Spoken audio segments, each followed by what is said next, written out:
జంకారము. జీవితాన్ని అశాంతం పిండుకున్నాక పిప్పిని కూడా వదలనివాడు ఆమె పతి బేహారి.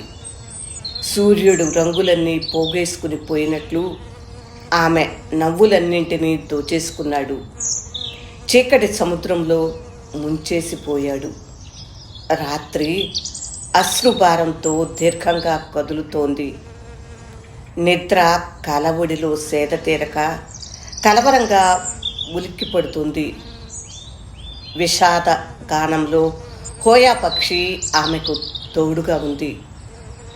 ఆమె కన్నీళ్లకు మాట్లాడే శక్తి ఉంటే ఎన్ని కథలు చెప్పేవో. వాటికే కనుక రంగులుండుంటే తడిసిపోయిన తలగడ ఆమె భావోద్వేగాలకు క్యాన్వాస్గా ఉండేదేమో. తెల్లవారింది.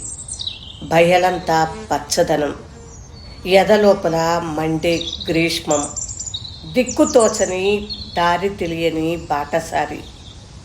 ఆమె చెవులకు వీణులు విందుగా గడ్డి పువ్వుపై వాలిన తుమ్మెద ఝంకారం వినిపించింది. పెదవులపై సన్న నవ్వు మొదలై విస్తరించింది. జీవన మధువు ఆస్వాదనకై అడుగులేసింది. ఝంకారం కవిత విన్నారు కదా. కవి వనజ తాతినేని. ఈ కవిత్వం మీకు నచ్చిందా? నచ్చితే లైక్ చేయండి, షేర్ చేయండి. ఇంకా వనజ తాతినేని యూట్యూబ్ ఛానల్ని సబ్స్క్రైబ్ చేయండి.